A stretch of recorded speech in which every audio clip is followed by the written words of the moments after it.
और इसे मजाक मत समझिएगा। और अभिषेक जी और आकृति जी और आप और आपकी सहयोगी, मेरे पास शब्द नहीं है कि मैं कैसे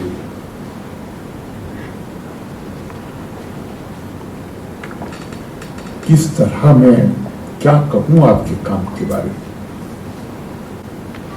आप 10 लाख की और लोगों को ट्रेन करते मुझे बहुत खुशी हो, लेकिन आज आपने जिस वर्ग को यहां इकट्ठा किया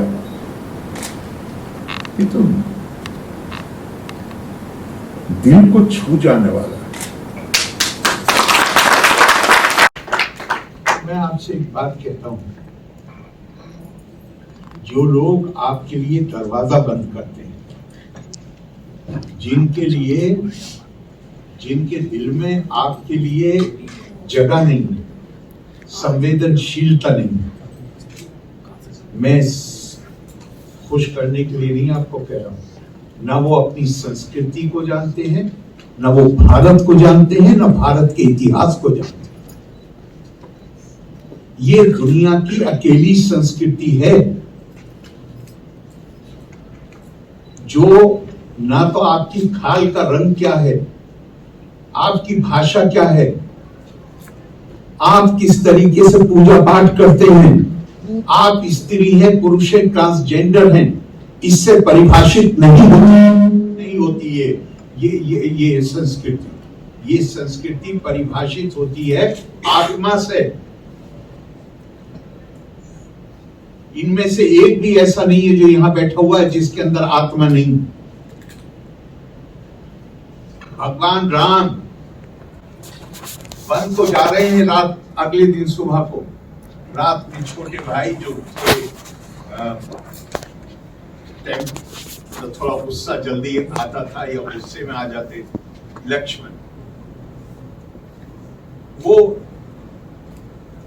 गुस्से में आते और अपने पिता के लिए, चूंकि वन जाना पड़ रहा है 14 साल के लिए, अपने पिता के लिए ऐसे शब्दों का प्रयोग किया जो ये काम कर रहा है। आप सुन रहे हैं? ठीक, पीछे तक आवाज जा रही है। हाँ बस ठीक। पिता के लिए ऐसे शब्दों का प्रयोग किया जो पुत्र को, औलाद को कभी करने नहीं चाहिए। भगवान राम खामोशी से सुनते रहे और जब वो अपना गुस्सा निकाल चुके तो उन्होंने कहा, दहो मिति या बुद्धि विद्या सापिति तथा नाहम देहश्री दात में बुद्धि विद्येति बनने थे। तुम्हारी पीड़ा इसके लिए है, तुम्हारा गुस्सा इसके लिए है कि 14 साल वन में रहते हुए तुम्हारे शरीर को कुछ पीड़ा कठिनाइयों का सामना करना पड़ेगा, लेकिन तुम तुम्हारा शरीर नहीं हो, तुम चैतन्य आत्मा हो। मनोबुद्ध अहंकार चित्तानि न हम न चा शिरोत्र जीवे न चा घ्राण नेत्रे न चा व्योम भूमि न तेजो न वायु चिदानंद रूपा शिवो। मैं क्या हूं? मेरे ये हाथ हूं मैं, मेरे पैर हूं मैं, मेरा सर हूं मैं, मेरा मन हूं मैं? नहीं। चिदानंद रूपा शिवो हम शिवो।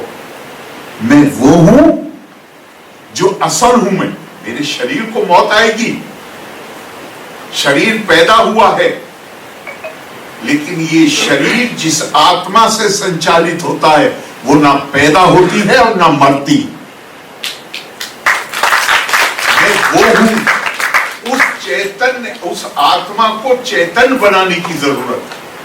और इन पे भी गुस्सा मत करिए जो दरवाजा बंद करते। इनको, इनके प्रति भी दया का भाव होना चाहिए। ये समझते ही नहीं अपने आप, ये नहीं जानते कि हमारी संस्कृति क्या संस्कृति है। तो अगर आप वैसे भी देखें इतिहास, मतलब संस्कृति का ही हिस्सा होता है इतिहास, लेकिन अगर उसको भी देखें आप, तो अर्जुन ने जो इतनी बड़ी सेना का नाश किया, उस वक्त अर्जुन क्या थे? क्या थे उस वक्त अर्जुन? पुरुष नहीं थे, स्त्री भी नहीं थे। उस वक्त उन्होंने इतनी बड़ी सामने सेना अकेले ने सबका नाश कर दिया जो हमला करने के लिए आए थे। यहाँ पे ये लोग जो एक साल जो अज्ञातवास का जब बिता रहे थे, तो क्या था? पहली बात, कोई दरवाजा बंद करे तो कर दे, आप अपने विश्वास को कम मत होने दीजिए। तुम्हें, और मैं आपसे कह रहा हूं रामकली जी खास तौर से, और आपसे भाई दीपिका जी, यहां नहीं कहीं भी आपका कोई कार्यक्रम हो, मेरी आवश्यकता हो, मैं हर वक्त आपके लिए हाजिर हूं।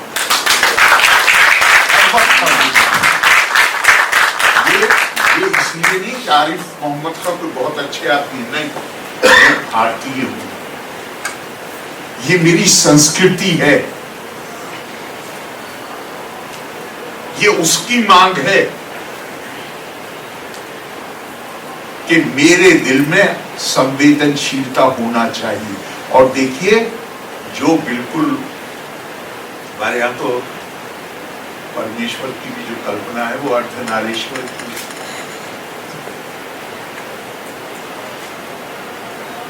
आप जेंडर की बुनियाद पे किसी को हीन भाव से देख ही नहीं सकते, इसकी इजाजत ही नहीं है। तो अपना आप विश्वास बना के रखिए। और अभी की बात है,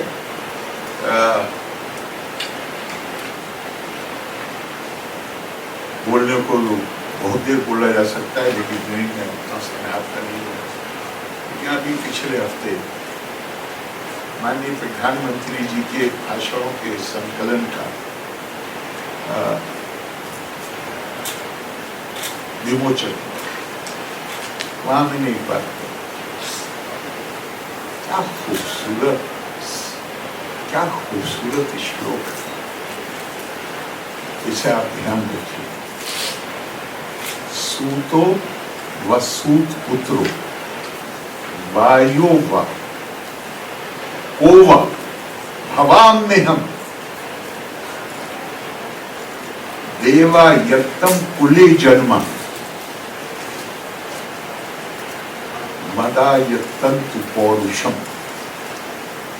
सूत संस्कृत में कहते हैं कपड़ा बुनने वाले को भी, और सूत कहते हैं रथ चलाने वाले को। तो कह रहे हैं कि मैं चाहे सूत हूं या सूत का बेटा हूं, या मैं कोई भी हूं, मैं कहां पैदा हूं ये फैसला मेरा नहीं है, देवा यत्तम कुले जन्म। मैं हासिल क्या करता हूं वो पुरुष से, यहां पे पौरुषम से पुरुष मत समझिएगा। पौरुषम का मतलब है मैं कितनी मेहनत, एकाग्रता, अंग्रेजी में कहते हैं स्ट्राइविंग, एफर्ट भी नहीं, स्ट्राइविंग। मैं किस एकाग्रता के साथ, किस लगन के साथ, किस डिटर्मिनेशन के साथ अपने लक्ष्य प्राप्त करता हूं, ये मेरे हाथ में। जन्म कहां हुआ, कैसे हुआ, कौन क्या है, कौन है ऐसा जो फिजिकली चैलेंज नहीं है? सब एक से हैं क्या? सब बराबर सक्षम है? नहीं। इसलिए कभी हीन भावना का शिकार मत कीजिए। और जो लोग अज्ञानवश अमानवीय व्यवहार करते हैं, उनके प्रति दया का भाव रखें।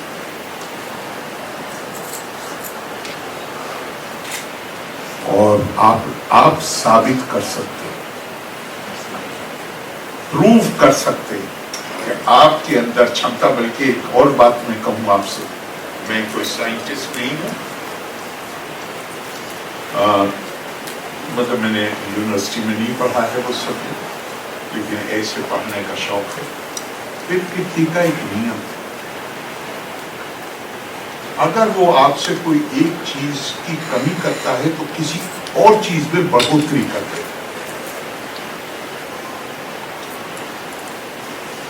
आखिर आप देखिए कि हमारी इतिहास में देखिए, दुनिया में देखिए, अकेले हिंदुस्तान में मत देखिए, दुनिया में देखिए, जो लोग विजुअली चैलेंज्ड होते हैं, नजर नहीं आता है, कम आता है, वो इतने अच्छे म्यूजिशियन क्यों होते हैं? ये प्रकृति का नियम है। तो ये जान लीजिए कि अगर जो जिसे हम नॉर्मल कहते हैं उस सेंस में अगर कहीं कोई कमी है तो प्रकृति जालिम नहीं है, वो आपको किसी न किसी रूप में उसकी भरपाई करती है।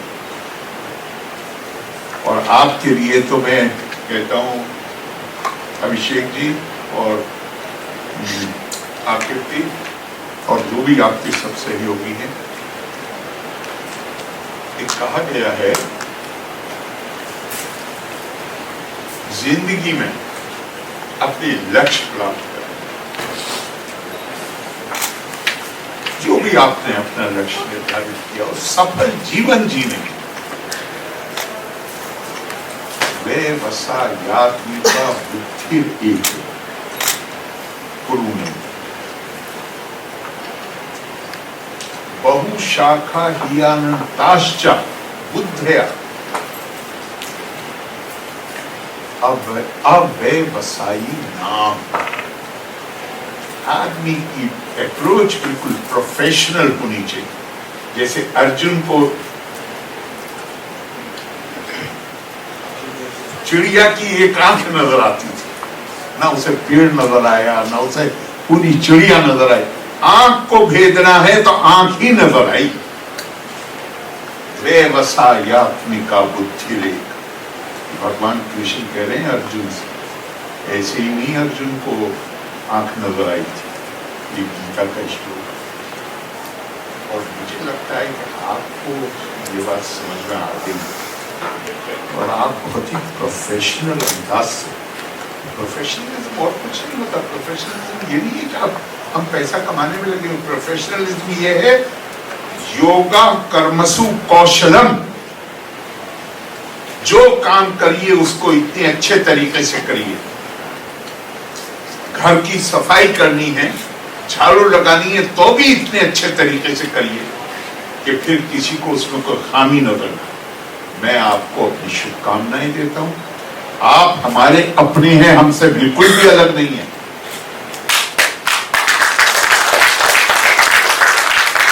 ये कहते हुए अपनी बात को खत्म करता हूं। मेरी आपके लिए शुभकामनाएं हैं। हाँ, एक बात और कहता हूं जो मैंने सबसे इंडिविजुअली कही, जिंदगी रुकने का नाम नहीं होती। जीवन का मतलब है लगातार, मंजिल कभी आती नहीं है। आज आपने ये तय किया कि मुझे ये करना, जब उस जगह पहुंच गए तो उससे पहले दूसरा लक्ष्य निर्धारित हो जाना चाहिए। जिस दिन रुक गए उस दिन मौत है। जीवन पर्यंत सीखने का क्रम जारी रहना चाहिए। मैं यहाँ पे तो बहुत सारे टीचर बैठे हुए हैं, मैं उनका सबको बहुत बहुत आदर सम्मान करता हूँ, क्योंकि मैं अपने आप को विद्यार्थी मानता हूँ। और मैं ऊपर वाले से दुआ करता हूँ कि मरते वक्त तक ये विद्यार्थी होने का सेंस बना रहे और हम कुछ सीखते रहे। बहुत बहुत धन्यवाद। जय हिंद, जय भारत।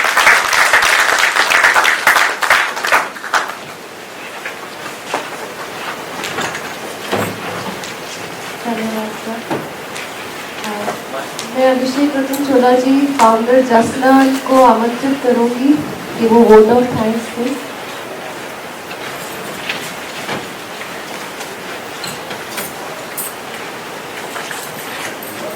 सर बहुत बहुत धन्यवाद ऑनरेबल गवर्नर श्री आरिफ मोहम्मद खान साहब का। और जो सर ने बोला है, जो कि हमारा जो पूरा जो एक शक्ति जो इस पूरे जसनल के पीछे लगी हुई थी डे फर्स्ट से, तो और मैं सर से मिलता रहता था, बहुत सालों से हमारा सर के साथ एक रिश्ता है। और जब भी हमने सर को अप्रोच करा है, सर आए हैं। स्पेशल प्रोजेक्ट्स में जितना भी हमने अप स्किलिंग और रीस्किलिंग पे जितना भी हम लॉन्च कर पाए हैं, चाहे वो ट्रांसजेंडर हो, चाहे मेल न्यूट्रिशन पे हम काम कर रहे हैं, मेंस्ट्रुअल हेल्थ पे काम कर रहे हैं, ये सारी प्रेरणा अगस्त 2020 में ओणम के टाइम में हमने ये लॉन्च किया था जस्ट। तो मैं दोबारा सबको बोलूंगा, सारे पार्टिसिपेंट जितने भी आए हैं, कि सर का एक बार धन्यवाद, सब ताली के लिए।